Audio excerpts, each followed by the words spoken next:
Gym में workout करते हुए इंजरी हो गई, क्यों और कैसे? जिम में वर्कआउट करते हुए इंजरी हो गई है ना? अब इंजरी को ठीक कैसे किया जाए?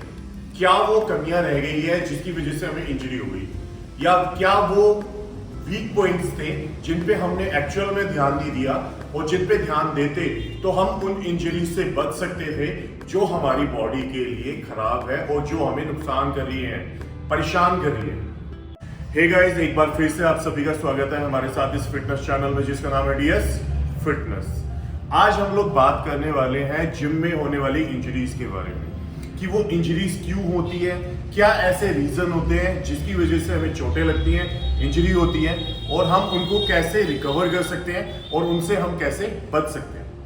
मैं आपका फिटनेस कोच दीपक शर्मा आज आपको बताने वाला हूं वो गलतियां जिनकी वजह से हम लोग जिम में इंजरीज का सामना करते हैं और कैसे उनसे बचा जा सकता है, क्या उनके लिए हम प्रिकॉशन के तौर पे यूज कर सकते हैं। और उसके साथ साथ अगर आप हमारे इस चैनल पर नए हैं तो सबसे पहले फॉलो कर लीजिए, सब्सक्राइब कर लीजिए, ताकि जितनी भी वीडियोस अपडेट होती हैं सबसे पहले आपको क्या कहते हैं पता चल सके और उनका पूरा फायदा आप उठा सको। आज हम लोग बात करने वाले हैं 8 उन मेजर पॉइंट्स पर जिनमें ये बताऊंगा मैं कि कैसे जिम में इंजरीज होती हैं, क्या क्या ऐसे प्रिकॉशन है जो लेके आप इंजरी से बच सकते हो और अपने आप को बचा सकते हो अच्छे से। पॉइंट नंबर 1, सबसे मेजर और सबसे खास, ईगो लिफ्टिंग। ईगो लिफ्टिंग या फिर ओवरवेट लिफ्ट करना। हर किसी बॉडी की अपनी कैपेसिटी होती है। जब आप स्टार्टिंग में जिम ज्वाइन करते हो, वर्कआउट शुरू करते हो, तो आपकी बॉडी के अंदर इतनी स्ट्रेंथ, इतनी एंड्योरेंस नहीं होती है कि वो बहुत ज्यादा वेट लिफ्ट कर सके या उसे उठा सके। आप दूसरों को दिखाने के चक्कर में, अपने ईगो को सेटिस्फाई करने के चक्कर में, अपने ईगो को सही साबित करने के चक्कर में आप वो वेट लिफ्ट करने की कोशिश करते हो, जिसकी वजह से आप एक नई इंजरी को अपने आप न्योता दे देते हो, बुलावा दे देते हो। अगर आप वो ईगो लिफ्टिंग ना करके आपकी जितनी बॉडी की कैपेसिटी है, अपने ट्रेनर या कोच के साथ या हेल्पर के साथ आप क्या कहते हैं प्रॉपरली वेट लिफ्ट करो, तो उससे आपके मसल बिल्डिंग में भी हेल्प मिलेगी और आप जो इंजरी आप जिसको बुला रहे हो, ठीक है, उसको भी बुलाना नहीं पड़ेगा और आप उस इंजरी से बेसिकली बच जाओ। Point number 2, incorrect exercise posture. जब भी आप वर्कआउट शुरू करते हो, ठीक है, हर एक एक्सरसाइज का अपना एक पोस्चर होता है, अपनी एक मूवमेंट होती है।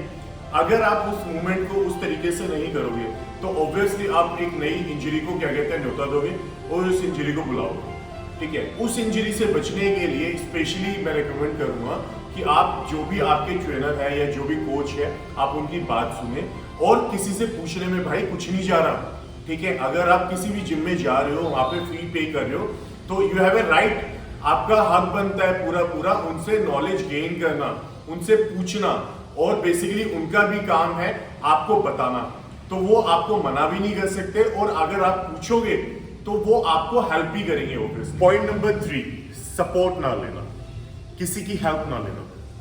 जब भी आप मसल बिल्डिंग कर रहे होते हो तो ऑब्वियसली आप क्या कहते हैं वेट लिफ्ट करने की कोशिश करोगे और हैवी लिफ्ट करने की कोशिश करोगे। अगर आप मसल गेन कर रहे हो, गेनिंग पे हो, गेनिंग साइकिल पे हो, तो ऑब्वियसली आपको वेट तो इंक्रीज करना पड़ेगा। बट वो वेट इंक्रीज करने के साथ साथ जब आप प्लेट्स, डंबल्स में वेट लगाते हो तो साथ के साथ जरूरी होता है किसी ना किसी को सपोर्ट के लिए अपने साथ खड़ा करो, ताकि अगर क्या कहते हैं आपका पोस्चर बिगड़े या आपकी मूवमेंट खराब हो तो आपको सपोर्ट करने वाला पीछे हो और आप इंजरी से बच सको। पॉइंट नंबर 4, बिना अपने ट्रेनर से कंसल्ट किए वर्कआउट करना। हर वर्कआउट के ना अपना एक रिदम होता है, हर वर्कआउट की अपना एक चैन होती है। जब भी आप क्या कहते हैं कोई वर्कआउट कर रहे होते हो, चाहे वो चेस्ट हो, बैक हो, बाइसेप्स हो, ट्राइसेप्स हो, लेग्स का वर्कआउट हो, उसमें ना एक चैन होती है कि आपने पहले ये मसल ट्रेन करना है, उसके बाद आपने ये मसल ट्रेन करना है, उसके बाद ये मसल ट्रेन करना है, इस वर्कआउट के साथ ये वेरिएशन लेने हैं, इतने रेपिटेशन लेने हैं। अगर आप वो नहीं करते तो आप बेसिकली ऑब्वियसली एक नई इंजरी तो बुलाओगे, ठीक है, इंजरी तो बॉडी में होगी क्योंकि आपकी बॉडी उसको सपोर्ट करेगी नहीं। आप जो उससे ज्यादा रेपिटेशन मार लोगे या वेट मार लोगे, ठीक है, बॉडी उसको सपोर्ट करेगी नहीं और एक नई इंजरी हो जाएगी। तो उससे बचने के लिए बेसिकली आपको सबसे पहले अपने कोच या फिर जो भी आपके ट्रेनर है उनसे कंसल्ट करना चाहिए और अपना एक प्रॉपरली वर्कआउट शेड्यूल बनवाना चाहिए। पॉइंट नंबर 5, सबसे main, social sites, Facebook, Instagram, Google, YouTube, ठीक है, बहुत सारे लोग इनको फॉलो करते हैं, ठीक है। इस पे बहुत सारे लोग अच्छे अच्छे एथलीट्स अपना वर्कआउट भी बताते हैं, ठीक है। बट बेसिकली आप क्या करते हो, आप उस वर्कआउट को फॉलो करना शुरू कर देते हो ये बिना समझे कि वो जो वो वर्कआउट बता रहे हैं वो बिगिनर्स के लिए बता रहे हैं या फिर क्या कहते हैं इंटरमीडिएट के बता रहे हैं या फिर प्रोफेशनल के लिए बता रहे हैं। अब एक नॉर्मल सी चीज है, डेडलिफ्ट अगर मार रहे हैं, ठीक है, एक कोई भी एथलीट अगर वो डेडलिफ्ट करके दिखा रहा है तो उसका पोस्चर अलग होगा, ठीक है, उसके रेपिटेशन अलग होंगे, बिगिनर्स के लिए अलग होंगे, इंटरमीडिएट के लिए अलग होंगे और जो प्रोफेशनल होगा उसके लिए अलग होंगे। जो पावर लिफ्टिंग खेलते हैं उसके लिए रेपिटेशन और वेट अलग होगा। जो नॉर्मली बेसिकली लोअर बैक की एक्सरसाइज को, लोअर बैक को स्ट्रॉन्ग करने के लिए वर्कआउट कर रहा है उसके लिए क्या कहते हैं रेपिटेशन अलग होंगे और वेट अलग होगा। बट आप लोग बिना समझे उस चीज को फॉलो करना शुरू कर देते हो, ठीक है, उतना वेट लिफ्ट करना शुरू कर देते हो और एक नई इंजरी को बुला लेते हो फालतू। और वो इंजरी आपको फिर कितना परेशान करती है, आप उसके लिए अलग अलग जगहों पे घूमना शुरू कर देते हो, फिर आप डॉक्टर्स के पास जाते हो, फिर आप अलग अलग मेडिसिन यूज करते हो, बट वो भी बिना किसी से कंसल्ट किए, बिना किसी से पूछे। पॉइंट नंबर 6 सबसे मेन है। जब हम लोग अच्छा वर्कआउट कर रहे होते हैं तो हमारी बॉडी को रिकवरी की बहुत जरूरत होती है और रिकवरी हमें मिलेगी न्यूट्रिशन से, डाइट से, ठीक है। जब तक आप बॉडी में अच्छी डाइट नहीं डालोगे, जब तक आप न्यूट्रिशन नहीं डालोगे, बॉडी की रिक्वायरमेंट को फुलफिल नहीं करोगे, तब तक रिकवरी नहीं हो पाएगी।